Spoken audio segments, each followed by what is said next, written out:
did Taylor Swift play the shit out of us at the end of her Eras tour? Yes, she did, and we're going to talk about it.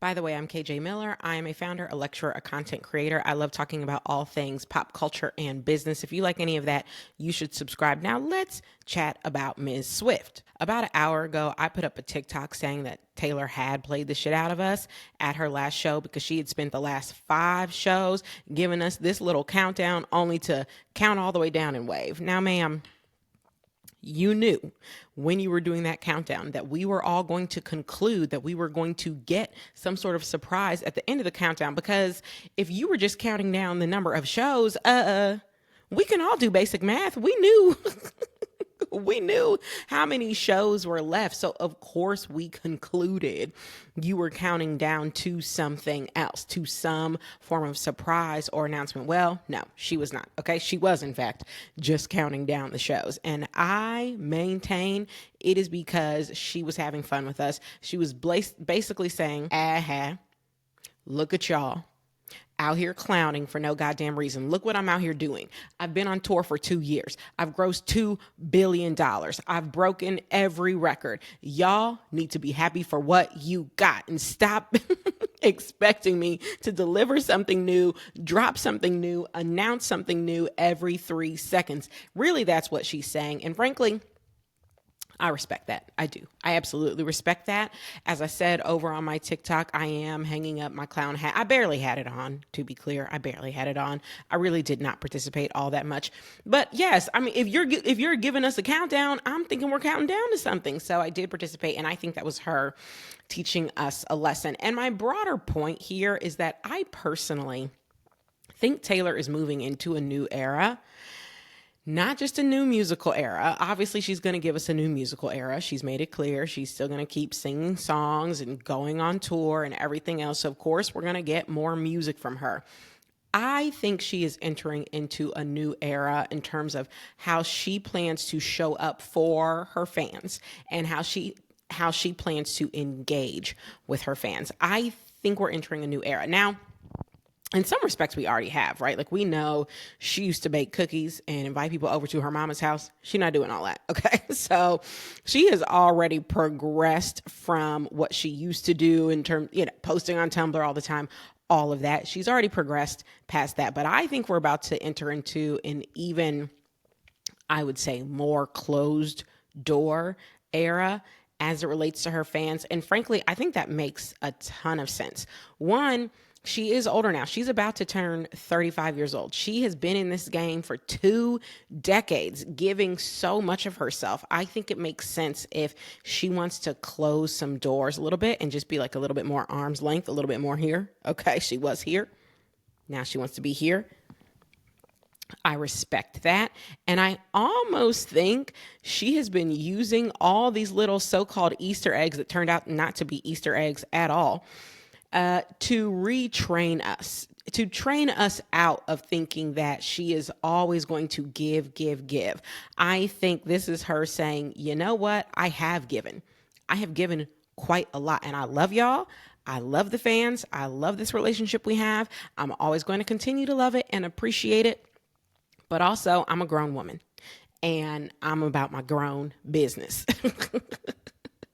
And it's now time for me to go mind my grown business. I don't know. I could obviously be wrong. Maybe all of this was somehow a long game Easter egg for what she's actually going to do on her birthday, which I don't even want to try and clown on that. I just maybe, but that's my prediction. I think, I don't know, particularly if I had spent 2 years on tour selling out every major stadium in the world, my next era would be sleep. Okay. I personally would be in my sleep era. Now, we know Taylor doesn't necessarily sleep. At least it don't seem like it. It don't really seem like she sleeps. So that's what I would do. Maybe that's not what she's going to do, but I still think she is going to pull back a little bit. And I guess some of my evidence for that would be if we look at the last year, 2 years, what she has given and what she hasn't given. To me, all of it has sort of signaled her desire to pull back a little bit. Case in point, she brought up her reputation, Taylor's version, when she did her Time Person of the Year interview. That was a full year ago. Okay, so yes, we've all been clowning that we're going to get reputation, but she's the one who told us, yo, it is about to be bombed. The vault tracks are about to be fire. Like, ooh, wait, you can't even wait till you get this. Okay.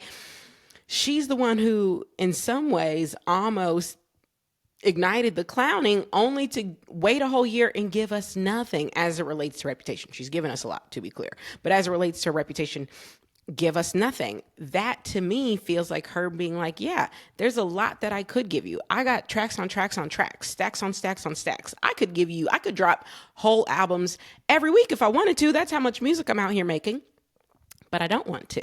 So that's number one. I feel like just the fact that she herself was talking about Rap TV a year ago and still hasn't released it, to me feels like her saying, and when I'm good and ready, that's when I'm going to do it, and not a moment before. And I know you're all clowning, and I know you're all releasing theories, and that's all well and good, but what's that got to do with me? I'm going to do it when I want to do it. So that's evidence number one.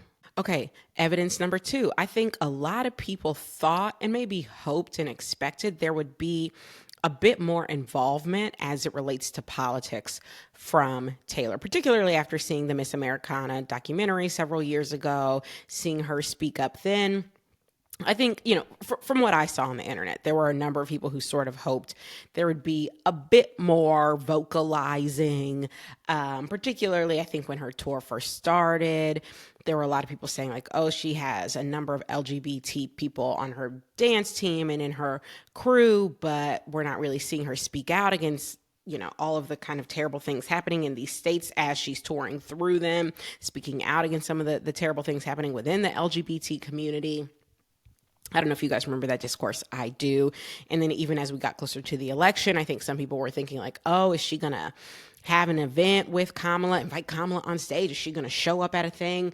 And of course, she did endorse her. She did use her Instagram to endorse her. And I think that's perfectly fine. I think that's more than enough. But I do know that there was sort of this like thirst for more and some communities and expectation of more. And again, I feel like she was saying, that's not what I'm about right now. Right now, I'm focused on this tour that is my life's work, literally represents my life's work, that I have now updated to include more of my life's work because I've released a whole nother double album. That is my focus. And I think and she was just not willing to bend to whatever the sort of outside expectations were. So that's evidence number two for me. And then evidence number three. All right, guys, I hope you are enjoying this video. I'm going to take 20 seconds to tell you all about my course, Startup Starter Kit. I designed this course so that everyone could launch the startup of their dreams. And I literally teach you how to turn the problems you've spotted in everyday life into real business opportunities. So head to kjmiller.co to learn more and enroll. As much as it pains me to say it, is about Maddie Healy. Because no matter how terrible he has proven to be, not only has she never given anything close to like a mea culpa or like trying to in any way shame him publicly for the terrible things that he said, she more or less doubled down on it's my life and I'm going to do what I want to do, because at least one or two of the songs on Tortured Poets Department is about him, as much as I don't like to admit it. Now, those of y'all who think half the whole album is about him, I disagree.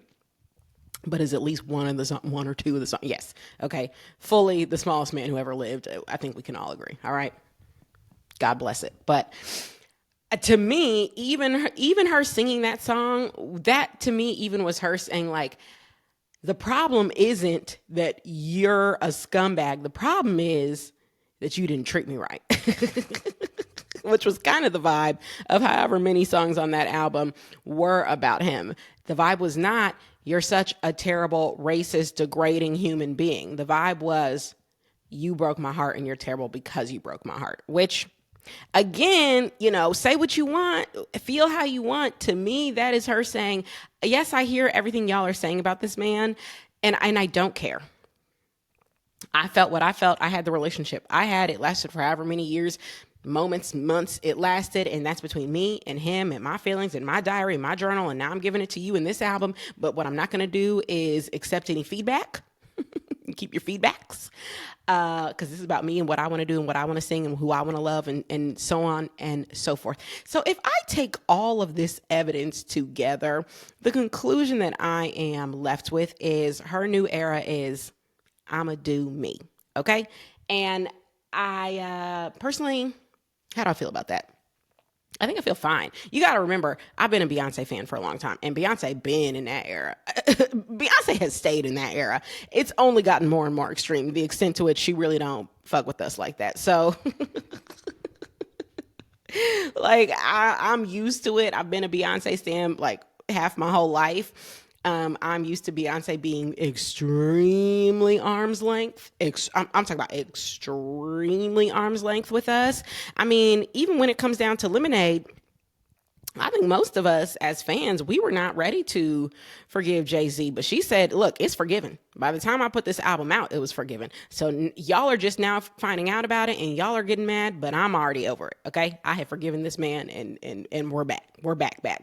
And I don't care how any of you feel about that. That was very clear. So I think Beyonce has trained me to be in a fandom wherein the artist is like, your feelings are over here and I'm over here. And so I am accustomed to that. And, you know, I will just say she has given us so much. Really and truly, there's no denying Taylor has given us so much. So you can't be mad that she's in a new era. She's in her I'ma do me era, and I don't care how y'all feel about it. Or at least that's my prediction. Maybe I'm wrong. I want to know what y'all think. Let me know in the comments. And if you like this sort of content, be sure to subscribe, and I'll see you next time.